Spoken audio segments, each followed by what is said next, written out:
We have the ZD28 with junk wrapped around one of the blade spindles. I already took the blade off. It's on the discharge side, so it's easy to see. Up here, this stuff is some kind of hard plastic that I think is electric fence tape. It's been wrapped around here and melted, and it's on there. It's really tough. I've chiseled at it a little bit and cut it as best I could. There's some wire that I've been pulling out, electric fence wire. And this is all electric fence. Ow! Oh, sharp. This is electric fence wire wrapped around the spindle that I'm going to have to cut out somehow. The real danger is whatever's getting up in here into the bearings, doing real damage, maybe. There's supposed to be a cup that goes over all of this that spins with the blade that's supposed to prevent stuff from wrapping around the spindle like that. But of course, when these go out rock chopping, the cups get busted off, and it was long gone when I found it. You can see the other spindle still has the anti-wrap cup on it. But this is why it's very important to not hit things, and if you do hit something and get it wrapped up, stop. Don't keep going. This has been run for a while to melt the plastic, and I really don't want to take the deck off of this machine, but depending on what I find, if the bearings are wrecked, I may have to, and that's a bummer. Here's what was wrapped around the spindle. It's definitely, see, that's definitely electric fence tape and some wire, but it is melted together to kind of a nasty little cast. There's still some metal stuck in between that last bushing. I'm going to have to try to fish out and hope that the bearings aren't too bad. But this is not something that, oh, it happened and they stopped. This has been run for a while to melt that like that. And that's the part that's really frustrating.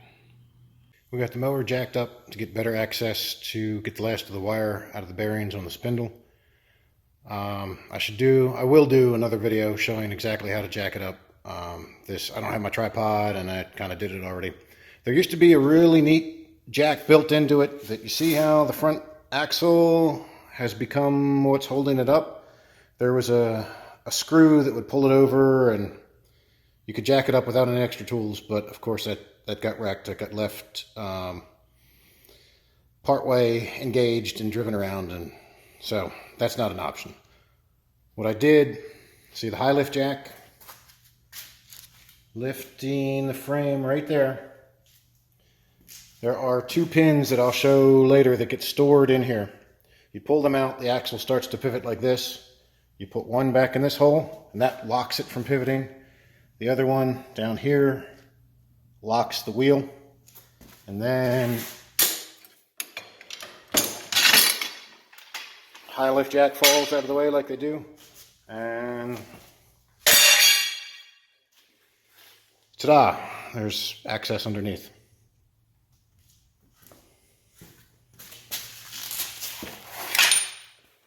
And hopefully enough room to get snap ring pliers on that snap ring. Pull this washer, bushing, whatever you want to call it, off, and get the rest of the wire. You can't see, but I can definitely feel on my poor little fingers that have been stabbed. There's still wire that's jammed up in there that's got to come out.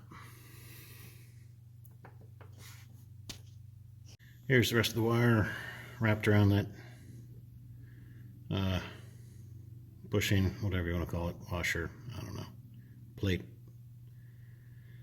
Doesn't look like it got into the bearings to shred them, so that's good. We'll just get the wire off, put it all together, throw some extra grease in it, and hope for the best. The washers that hold the blades onto the ZD28 do more than just take up space. They're actually springs. They're cone shaped, and you can see if you stack them, they're clearly not completely flat. And you'll notice the older ones are a little bit more flat. They've been squished, so they're not going to be as effective. And the point is, it makes like a clutch, so that if the blade hits something immovable like a rock or stump, the spindle can slip a little bit inside and hopefully prevent massive damage. To work properly, they need to be torqued exactly to 85 foot-pounds. If they're too tight, they smash out and they actually don't do any good. Yeah, you just have to take my word for it, or you'll learn when you see the geometry of how things go together that if they're over tightened, they don't do anything. If they're too loose, they slip, and if they slip long enough, they get hot, and then they lose their springiness. And you can sort of see, these are not terrible, but you can see, maybe you can't, I can see, without having to rely on a light in the camera. On the outside, there's a little bit of the blue or peacock color showing that indicates they've gotten hot, the oxidation colors. Yeah, I don't think it's really showing up on the camera. But I've got the blade off anyway. I have spares. I keep a bunch of spares. I'm going to replace them. The other thing that this is not a good example of, because these aren't totally cooked, but you can tell they're really, really cooked by either being flat, obviously, or if you drop them on something hard, they make a slightly different ring. So there's the new one. There's an old one. There's an old one. This is the one that sounds slightly different. I don't know if you can tell. You probably can barely hear my voice. Maybe someday I'll find some that are really, really cooked, and they definitely make a much, much different sound. And like I said, these aren't terrible, but I have replacements. I've got it apart. I'm going to put them on anyway. Again, it's very, very important. Torque them to 85 foot-pounds.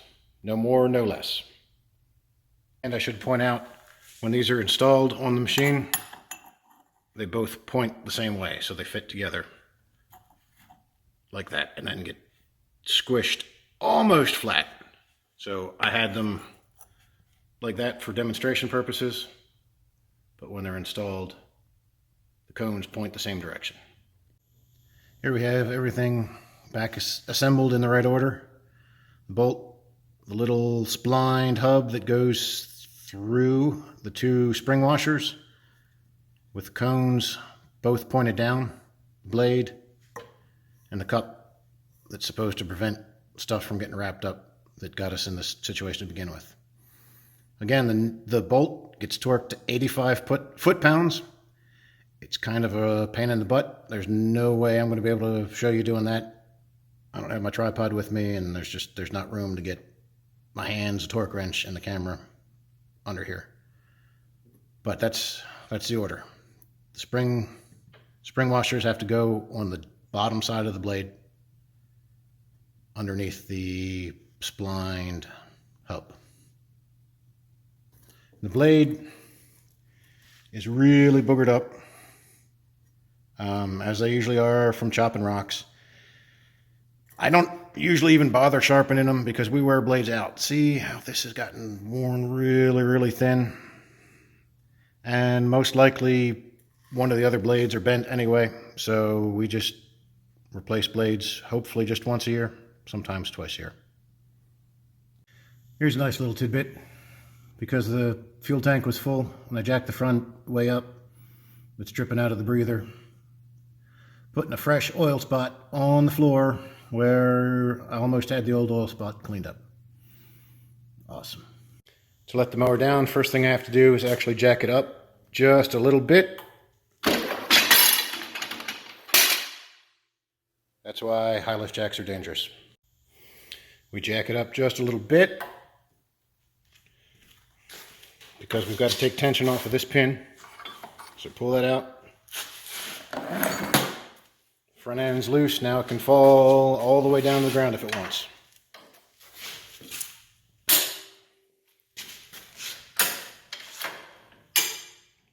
Start gently jacking it down, keeping ourselves well away from anything that could hurt us if it falls.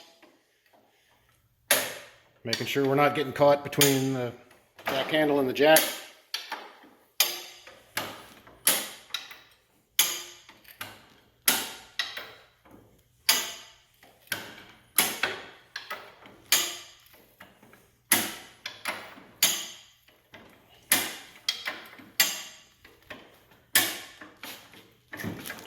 Notice how the jack is, you can't tell because I'm holding the camera crooked.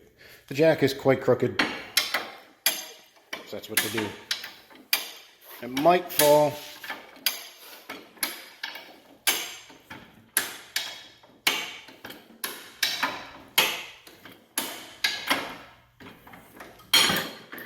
And we're down, thank goodness.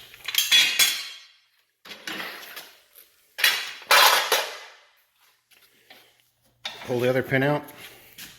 Pins get stored right here.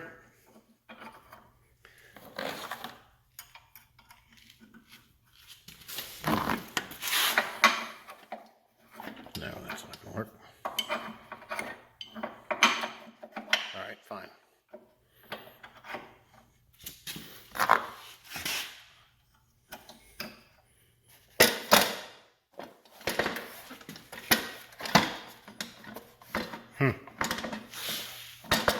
Yep, well, there it is. Mower's down. I'm going to put a little grease in that bearing and we'll see what happens.